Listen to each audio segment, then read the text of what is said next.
Hello everyone and welcome to another replay for this StarCraft 2 Clan League brought to you by Shiki StarCraft.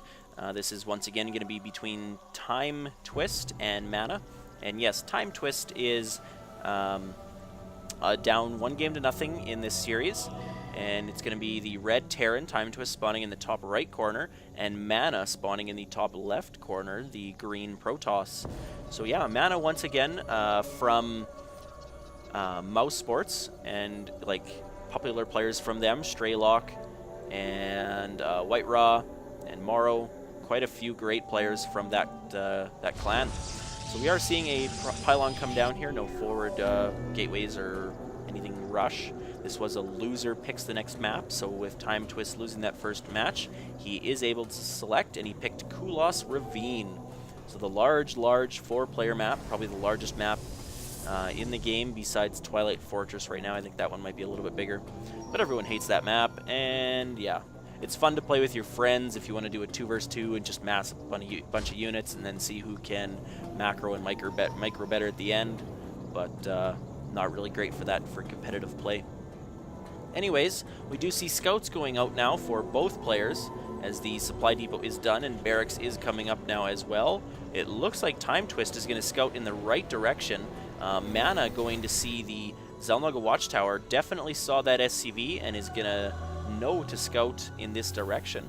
I don't know if that's the way he was heading first, but he did modify that. Ooh, checking the second Xel'Naga Watchtower to make sure there's no forward proxies or proxy barracks like we saw in the games that I previously posted. I won't tell you who, just in case you haven't seen it. But anyways, Gateway now finished, as well as the Assimilator, and we're probably going to see, yeah, Cybernetics Core. So a very similar build to what he did last game. I'm not sure if we'll see the same timing push or not. Timing pushes are definitely one of the Protoss's biggest strategies right now, I'd say. Just for the fact that they are so strong, they're tough to counter unless they are scouted properly, and it's just really tough to do that. Anyways, so Mana here denied the scouting ability. It's going to give Timetwist the ability to pretty much tech to whatever he wants without being spotted until an observer can come out. That is one of the advantages that Terrans do get. So calling down that mule needs to get a couple more SCVs on the minerals and gas. Not very well saturated at this point. Income-wise, we are seeing 19 harvesters to 15, but because of that mule, we don't see as nearly as much of a discrepancy as there should be.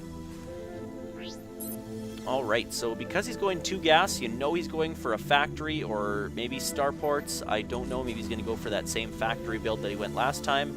It looked like he was going for Thors, or for a Thor push, or maybe Thor ship. I don't know.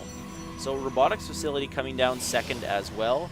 Warp gates not being researched at this time. This is very similar. Oh, and just as I say that, warp gates are now being researched.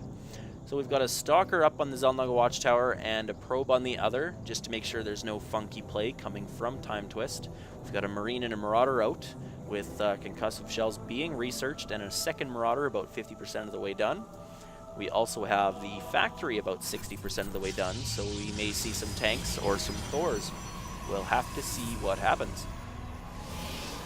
So robotics facility is done. Probably going to get a first observer out and chrono boost it, as it is going to allow him to see what tech he's going.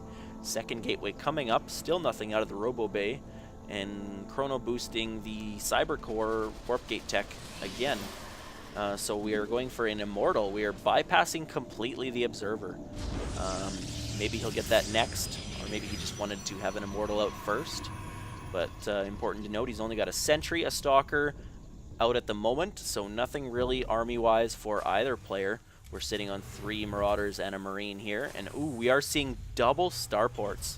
So we're probably going to see one starport take away, or take on this tech lab, and we're probably going to see the other one build its own, or maybe it's going to come all the way, yeah, it's going to come all the way over here to this tech lab, and that flight distance is just so far, but he was able to move this one here and this one there, so it reduced it a little. But either way, we do have 2 Banshees coming out, seeing this coming, and we've got a factory up here scouting. Orbital Command still using that energy, a little behind, but still working on it. No rally points set for these starports, so we may see maybe 2 or 4 before he makes that push.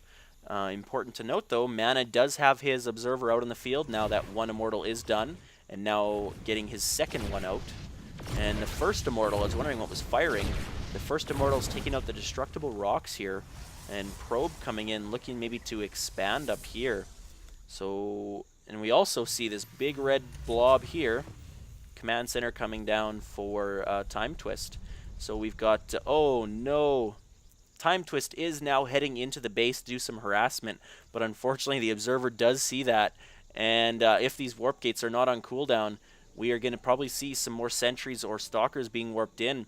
2 stalkers and a sentry already on the field. Third sentry or stalker coming back from the Xel'Naga Watchtower. Guardian Shield going up. So good play by Timetwist, making that sentry waste the energy, although he is going to have enough energy by the time this one wears off to pop another one. So those Banshees might not be able to do the harassment. And I don't know if he knows about this, but there is an Observer following them around, and Mana's going to be able to come in and take out one Banshee. Oh, and he's get a couple shots on the second Banshee, but not quite taken out. But with this Observer, if he turns back, or if he goes down this way, the Observer, oh, he does turn back. So the Observer is going to follow him, and now being able to see on this high ground, gets another few shots on him.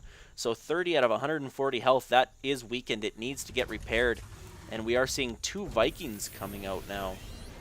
Why do we got Vikings coming out? I'm not sure why. This was just maybe a bad play. Maybe he was going to drop them and bring them back here to do some harassment. But, or maybe to take out that Observer. Do we have...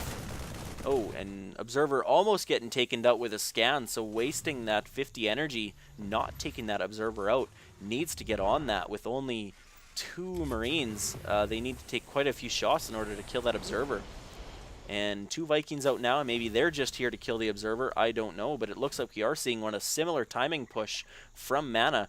Like I said, this is a very, very strong timing push. 2 Immortals, 2 Zealots, and a forward pylon here by the Xel'Naga Watchtower, warping in 2 additional sentries to give you a total of 3, and quite a few Stalkers, 7 Stalkers.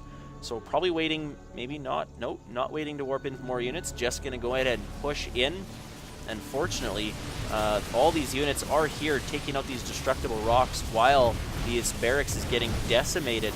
So this 2 Banshees here, one of them did get healed up, but it is taken out with no problem to all these Stalkers. A couple force fields being put down, able to push Timetwist's forces back and not able to engage these Immortals.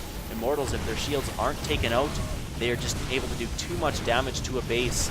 Cloaked Banshee coming in, but unfortunately he did have an Observer, but he did do a nice scan here to take out the Observer.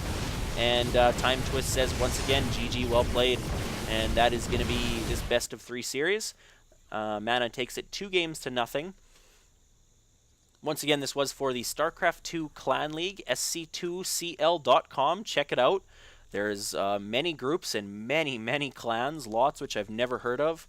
It just started this week. I am so anxious to see the next few weeks and see what is going to come from a lot of these teams. Team Liquid, Mouse Sports, so many great clans that I can't even name off at the moment. Anyways, thanks for watching. Thanks for tuning in. I may bring you a couple more replays tonight, as I have been slacking the past couple days. But of course, you know, like I said, I am doing upgrades to my computer, so I should be able to bring you a lot more in the next few weeks. Anyways, Shaky signing out.